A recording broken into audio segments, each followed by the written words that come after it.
Bonjour à tous, Isabelle Vontron. C'est toujours un plaisir de vous retrouver et j'espère aussi que pour vous c'est pareil. Donc voilà. Alors aujourd'hui, de quoi allons-nous parler? Ah, bonne question.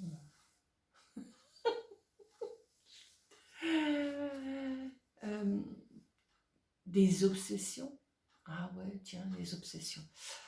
Oui, on est obsédé constamment. Par exemple, ça peut être quelque chose de très simple. Il y a une situation qui vous est arrivée aujourd'hui. Vous avez eu un coup de fil. On vous a dit que vous étiez, je ne sais pas, au niveau bancaire, que vous n'aviez plus d'assez de, voilà, euh, de revenus ou je ne sais pas. Et donc, on va être omnubilé par ça. Donc, ça va être obsessionnel. On va se dire, oh là là, catastrophe, qu'est-ce que je vais faire? Comment je vais régler cette situation-là? Mais il y a toujours des solutions à tout.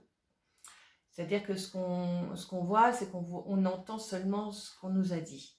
Ce qu'il y a, c'est qu'en fait, compte, peut-être que c'est juste passager, parce qu'il y a eu quelque chose qui s'est produit qui est indépendant de vous, c'est-à-dire peut-être que quelqu'un vous a pris de l'argent sur votre compte, ou alors il y a eu des frais supplémentaires qui ne devaient pas être prévus, et donc qui vous seront restitués. Donc voilà, il y a toujours une possibilité de quelque chose, un manque par exemple, on croit qu'on va manquer quelque chose, et donc on est omnubilé que par ça, que par ça, que par ça. Après, ça peut être une situation. Mais ça peut aussi être dans la vie. Par exemple, voilà, vous travaillez, vous êtes dans l'activité, et tout, et puis brusquement, le soir, quand tout est calme, ben, vous avez pris des habitudes de rituels, et donc ça devient des obsessions. Par exemple, je sais pas, de boire une bière après le travail, hop là, c'est une accoutumance.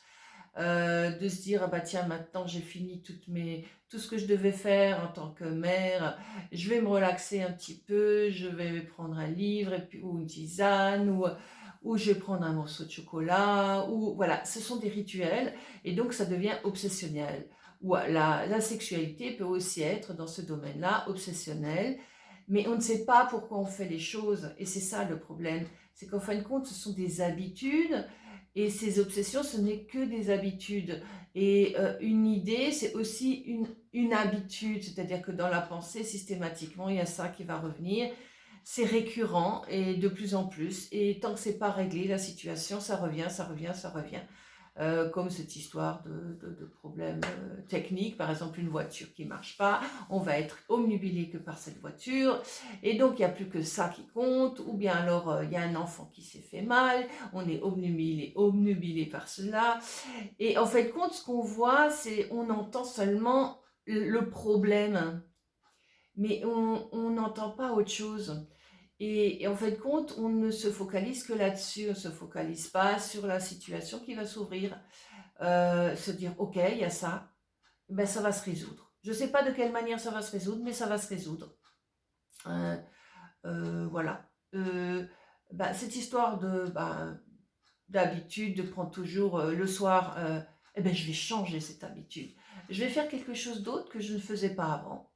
Par exemple, je ne sais pas, au lieu de prendre ma petite bière ou de prendre mon chocolat, eh ben, je vais commencer à discuter avec mon partenaire ou oui, avec mon partenaire. Et si je suis seule, eh ben, je vais peut-être me dire, OK, comment est-ce que demain pourrait se passer? Qu'est-ce que je pourrais changer dans mon comportement pour que demain je sois plus dans la joie, que je sois plus en éveil avec moi-même.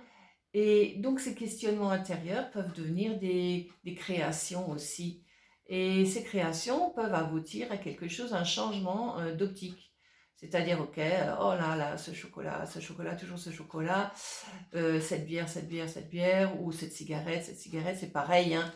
Enfin, quelque chose dont vous avez pris l'habitude, voilà. Et qui n'apporte rien. Parce qu'en réalité, ça ne vous apporte rien. Ça vous apportera pas plus d'amour, ça vous apportera pas plus d'affection, ça vous apportera pas plus de calme, ça vous apportera seulement une dépendance. Et donc, cette obsession devient une dépendance.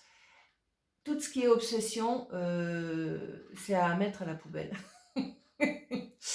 Alors bien sûr, c'est facile à dire, c'est pas toujours évident dans la réalité, parce que justement, bah oui, si la banque me dit que je dois compléter mon truc, ou bien que je vais avoir des agios ou des choses comme ça, oui, c'est un peu embêtant. Mais si vous vous dites, mais moi je sais que ça va se remplir, je sais pas de quelle manière, mais ça va se remplir, il y a quelque chose qui va se faire. Il y a quelque chose qui va se mettre en place parce que je le sens en moi, parce que ça va se mettre en place. Donc vous n'attisez que là-dessus. Ou ben oui, tiens, maintenant je ne prends pas cette bière. Maintenant, tiens, j'avais envie de transformer cette partie de la maison. Bah oui, on est le soir, tranquille. Et là, vous avez le temps de réfléchir comment vous allez mettre en place cela. Ou comment vous allez transformer quelque chose qui, depuis très longtemps dans votre chez vous, vous dérange, et vous allez créer quelque chose. Et donc, vous allez partir dans votre création. Et votre création, c'est quelque chose de magnifique. Ça, donc, il y a un oubli de quelque chose qu'on faisait par habitude. Vous savez, souvent, ces habitudes, on les prend parce qu'on ne sait pas quoi faire. Vous êtes rendu compte que c'est pas que c'est bon, c'est vrai, toute la journée vous bougez, vous avez besoin d'un peu de repos. Oui, mais alors dès que vous êtes au repos, vous dites ah bah tiens, on va penser à des choses alimentaires. Mais pourquoi est-ce qu'on ne pourrait pas penser à d'autres choses, hein, et mettre en place de la création?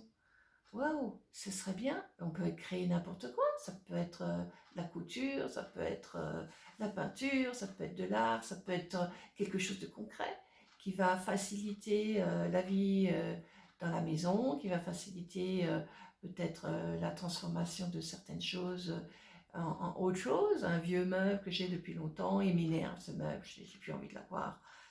Puis en fin de compte, ben, si je le ponçais, et si je lui mettais une autre couche de peinture, et si je transformais autrement, par exemple, j'ai envie de faire 2 tiroirs à la place d'un placard, eh ben voilà, je vais mettre en place ça, des tiroirs, parce que c'est plus fonctionnel pour moi que ce placard, puisqu'il ne sert à rien.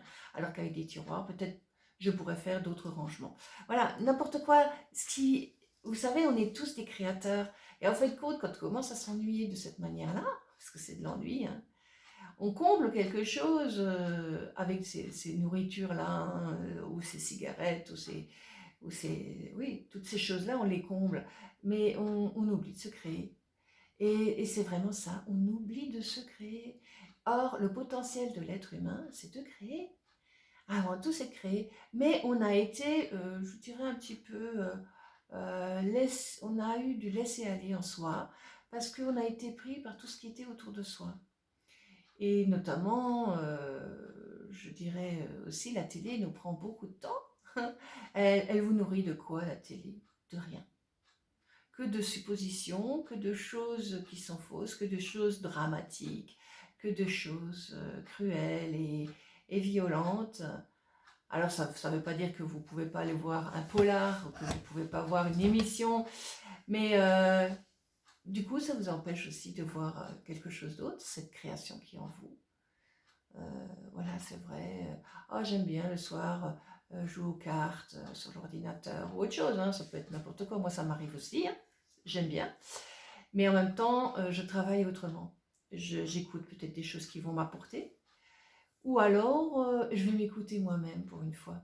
Je vais dire, ah tiens, ben là, et si on changeait ça maintenant?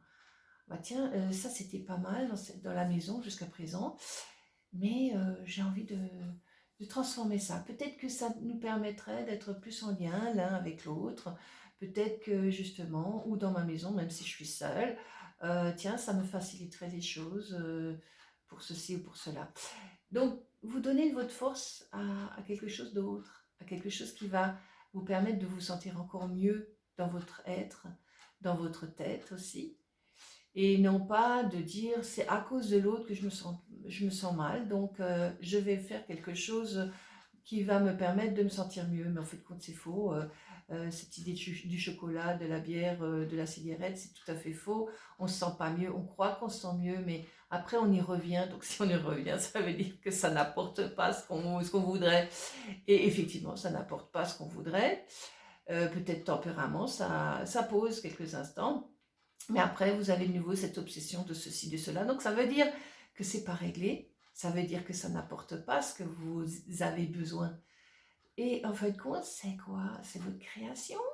Vous l'avez complètement oublié, ou on vous l'a fait oublier, ou on a fait en sorte que vous oubliez que vous êtes aussi un créateur, et qu'en fait de compte, non, la société ne va pas vous guider, vous dire, tiens, maintenant tu dois faire ça, maintenant tu dois faire ça, maintenant tu dois faire ceci, maintenant tu dois agir comme ça, maintenant tu dois... Non, on a tellement eu l'habitude peut-être de se laisser entraîner dans ces directions-là, qu'on a complètement oublié qu'on avait des pouvoirs de création.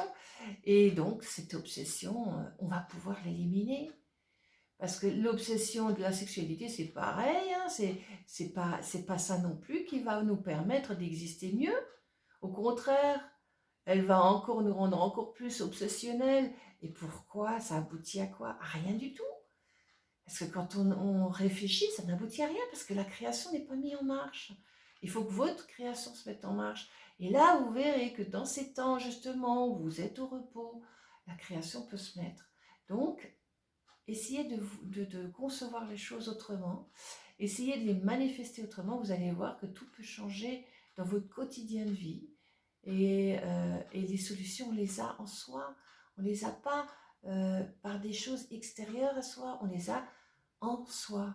Donc cherchez plutôt en vous cette solution pour combler ce qui vous manque quelque part, combler ce vide que vous avez. Des fois, on n'est pas obligé toujours de combler le vide. On est aussi peut-être là aussi pour se poser. Et ça aussi, se poser à essayer de ne penser à rien. Ça peut aussi être quelque chose de magique. Essayez de ne penser à rien. Vous allez voir comme c'est dur. Vous êtes tout le temps en train de penser. Faites juste un instant, quelques minutes, quelques secondes. Essayez de penser à rien. Vous allez voir comment on se sent en paix. Et comme, en fait, compte, on est comblé. Voilà. Mais écoutez, je vous embrasse tous et puis à une prochaine, avec grand plaisir. Et puis, comme dit, si vous avez envie de me suivre autrement, il y a les possibilités. Vous avez toujours sous mes vidéos la manière de me joindre ou de faire un soin à distance, en présentiel. Voilà. Et je vous embrasse et je vous dis à très bientôt et merci pour votre écoute. Au revoir.